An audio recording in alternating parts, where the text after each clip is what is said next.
dan disia-siakan. Tak apa-apa 23 rakaat atau 11 rakaat.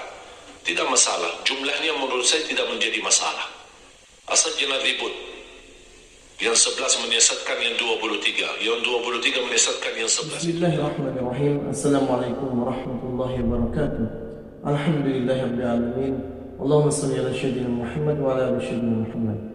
Sahabat teman-teman yang beriman, yang insyaallah dirahmati oleh Allah Subhanahu wa taala, pada kesempatan yang sangat mulia ini mari sama-sama kita ikuti, kita dengarkan, kita pahami ilmu yang akan disampaikan oleh guru kita, yaitu Al-Mahum Syekh Jabir, tentang bagaimana cara sholat malam yang baik dan yang benar. Untuk lebih jelasnya, mari sama-sama kita simak tayangan berikut. Di tahun yang ke-11 di Indonesia, hampir 4 tahun saya tidak mudik. Orang tua saya masih di Madinah. Apalagi semenjak saya mendapatkan kehormatan dari Presiden Republik Indonesia Pak SBY waktu itu 2011, saya diberikan kehormatan warga negara Indonesia. Jadi semenjak saya menjadi warga negara Indonesia justru menjadi beban. Kenapa menjadi beban? Karena wajib bagaimana bisa membawa masyarakat Indonesia pertama harus bersatu. Yang kedua, menjaga NKRI. Yang ketiga, bagaimana kita bisa mewujudkan umat Islam penghafal Al-Quran. Apalagi membawa nama Indonesia. Jadi sebagai rakyat Indonesia wajib jaga nama baik Indonesia. Menjadi contoh baik. Makanya selama saya berada di Indonesia, saya sudah faham dan belajar prinsip orang Indonesia. Orang Indonesia tidak suka ribet. Suka yang mudah. Termasuk amalan, ibadah, amalan, zikir, suka yang mudah. Makanya selalu saya berusaha dalam dakwaku selalu memberi yang mudah. Tidak mau yang susah-susah, karena orang Indonesia tidak suka. Orang Indonesia sifatnya mau yang mudah, mudah diingat, mudah dihafal, mudah diamalkan dan masuk surga. Itu sudah. Betul kan? Makanya ketika saya setiap Ramadan bawa adik-adik saya punya saudara 12. Masya Allah. Timnas. Masya Allah. Saya membawa adik saya, ada di adik kandung saya di Indonesia. Saya khususkan mereka untuk menjalani tugas mengajar Al-Quran. Karena dari 12 adik-adik saya ada alhamdulillah 10 penghafal Al-Quran. 30 juz, bukan juz 30. Jadi saya sengaja mendatangkan mereka supaya ayo sama-sama memperjuangkan, melahirkan, mewujudkan insyaAllah sebanyak-banyaknya penghafal Al-Quran. Dan saya tugaskan mereka di bulan Ramadan jadi imam tarawih. Ada yang di Jakarta, ada yang di Surabaya, ada yang di Lombok, ada yang sampai di Bali, di Kalimantan, bagi-bagi. Setiap tahun kami menghadirkan 20 imam. Masya Allah. Ada 5 adik saya, terus yang lain-lain saudara ada atau sahabat, teman-teman, semua pemuda tapi Masya Allah suaranya bagus dan penghafal Quran. Tugas mereka bukan hanya tarawih, tapi juga tadarus Quran, dan setiap masjid mereka pakai buat salat tarawih menggunakan aktivitas tahfidz supaya jamaah bisa memaksimalkan manfaatnya bulan Ramadan menjadi insyaAllah paling tidak bisa memperbaiki bacaan. Dan saya sampaikan kepada adik-adik saya, karena saya duluan di Indonesia, kalau kalian jadi imam tarawih jangan lama-lama. Kalau di Arab kan suka lama-lama kan, saking lamanya orang Indonesia pas sujud tidur dalam keadaan sujud. Kan tidak terbiasa. Makanya saya berpesan sama dia, tidak apa-apa pendek-pendek tapi salat yang tenang. Itu paling tidak. Rukun tuma'nina itu wajib. Bukan wajib, bahkan rukun. Tuma'nina dalam gerakan salat walaupun bacaannya pendek. Yang saya tidak terima 23 rakaat 7 menit itu bukan tarawih. Nah, ini masalah ini. Ini jangan sampai menjadi tradisi, jangan sampai menjadi budaya. Bahaya itu.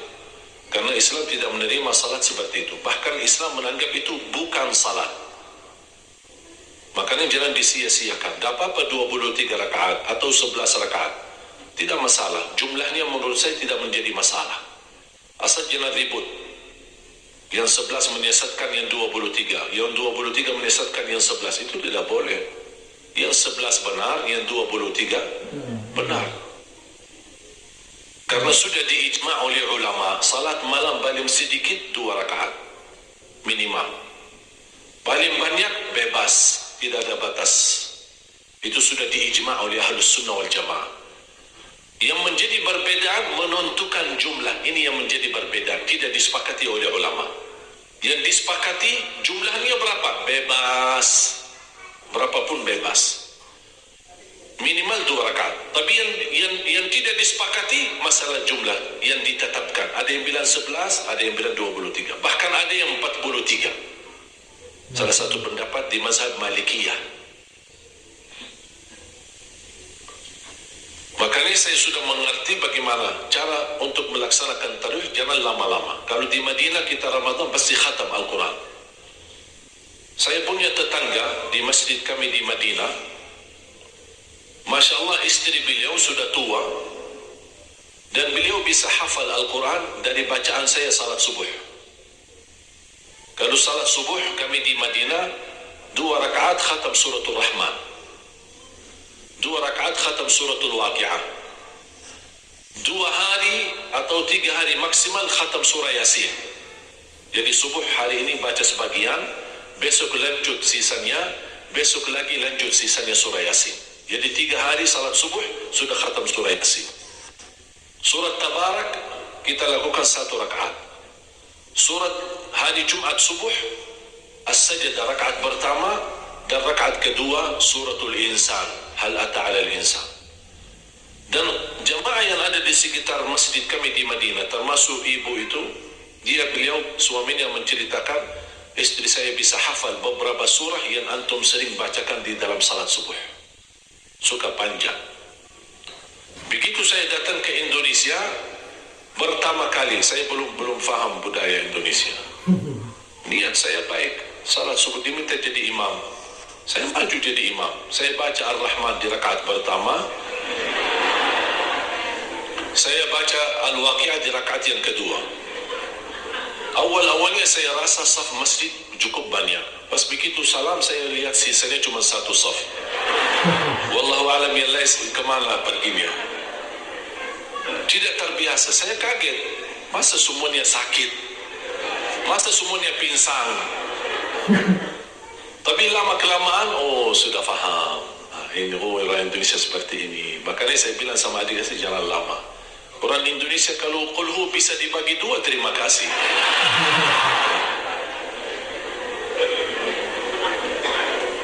Tapi yang saya senangi di Indonesia itu semangat. Semangatnya luar biasa. Makanya saya betah di Indonesia. Saya betah bahkan jatuh cinta Indonesia. Bahkan bangga menjadi rakyat Indonesia. Sampai kadang-kadang saya ke Arab menggunakan paspor Indonesia, tidak pakai lagi paspor Arab. Saya ke bandara, antri kan imigrasi kan, saya ikut jalur orang Indonesia. Sama jemaah ada rombongan, datang petugas imigrasi, ngapain kamu di sini? Sana kamu di sana sama orang Arab, sama orang Arab. Saya ikutin, saya pergi ke sana sama orang Arab. Sampai bertemu dengan kaunter imigrasi, diambil paspor, lihat, kok orang Indonesia, ngapain kamu di sini? Pak, kok serba salah. Yang tadi suruh ke sini, Bapak di sini, kenapa kamu di sini? Jadi gimana ini? Pas dilihat, baca namanya Arab. Terus ini gimana ini? Tanya, paspor Arab, kamu dari mana? Saya dari Indonesia. Yang benar dari mana? Dari Indonesia. Masa dari Indonesia mancung?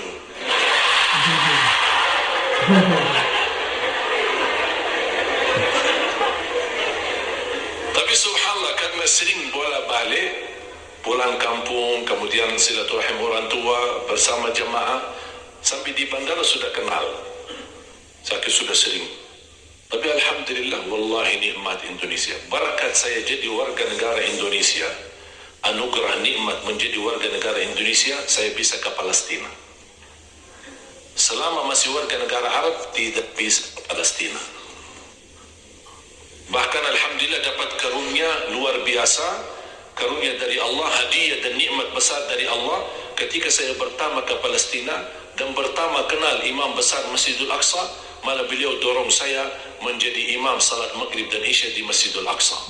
Alhamdulillah. Makanya ibu kalau besok-besok dengar sejarah ada orang Indonesia salat di Masjidul Aqsa jadi imam maghrib dan isya, itu Ali Jabir. Mana ada orang Indonesia ke sana untuk jadi imam? Kenapa saya bisa diberikan kesempatan jadi imam? Karena alhamdulillah saya punya paman imam besar Masjidul Haram. Walaupun sudah beliau wafat, tapi sudah sekian tahun beliau jadi imam besar Masjidil Haram. Namanya Syekh Ali Jabir. Makanya orang tua saya memberikan nama itu. Kami bikin website www.alijabir.net www.alijabir.net. Semua kegiatan beliau di Masjidil Haram dan menjadi imam, khatib, tarawih, tahajud, salat rawatib. Beliau sudah wafat. Itu kakak daripada ibu saya. Makanya ketika saya bertemu dengan guru paman saya alhamdulillah berkesempatan belajar sama beliau, dan beliau memberikan gelar Ali Jabir As-Saghir, Ali Jabir Junior, karena beliau yang sudah imam besar Masjidil Haram, Ali Jabir Senior. Dari situlah saya mendapatkan nama Syekh Ali Jabir semenjak saya menghafal Al-Quran. Tidak peduli nama, karena nama itu tidak terlalu berharga. Yang penting apa yang kita lakukan. Inna Allah la yanzuru ila a'malikum, la yanzuru ila suwarikum, wala ila ajsamikum, wala ila amwalikum. Allah tidak peduli harta kalian, keturunan kalian. Saya tidak peduli asal usul saya dari mana. Orang Arab bukan orang Arab, menurut saya tidak ada yang berbeda. Yang mulia di sisi Allah adalah orang yang takwa, walaupun dia bukan orang Arab. Tidak ada harga bagi orang yang memiliki keturunan Nabi kalau dia tidak menggunakan takwa dan iman kepada Allah dan amal saleh. Bukan paman Rasulullah Abu Lahab, paman dekat sama Rasul, hubungan keluarga, tapi Allah kekalkan di neraka. Berarti Allah tidak peduli keturunan kita, asal usul kita, dan siapa diri kita. Yang Allah pedulikan apa takwa kita dan apa isi hati kita. Alhamdulillahirrahmanirrahim. Sahabat yang beriman, itulah tadi ilmu yang disampaikan oleh guru kita. Mudah-mudahan bermanfaat, mudah-mudahan dapat kita amalkan, dapat kita istiqomahkan salat malam kita. Mudah-mudahan kita senantiasa menjaga salat malam kita sampai akhir hayat kita. Mudah-mudahan kita termasuk ke dalam ahli salat malam. Amin amin alamin. Mungkin itu saja yang saya sampaikan. Dengan kurang saya mohon maaf. Kepada Allah saya mohon ampun. Saya akhiri. Wassalamualaikum warahmatullahi wabarakatuh.